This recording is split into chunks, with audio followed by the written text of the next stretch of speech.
அத்தர் கொண்டு அதை நிரப்ப வேண்டும் இந்த அல்லி ராணி குளிக்க.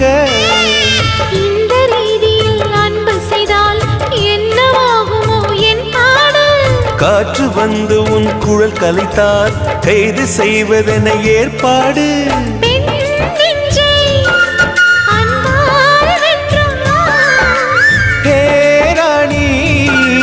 அந்த இந்திரலோகத்தில் நான் கொண்டு தருவேன் நாளொரு பூவீதம். உன் அன்பு அது போதும். தொடு தொடுவெனவே வானவில் என்னை தூரத்தில் அழைக்கின்ற நேரம்.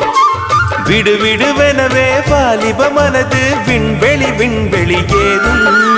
மன்னவா ஒரு கோயில் போல் இந்த மாளிகை எதற்காக?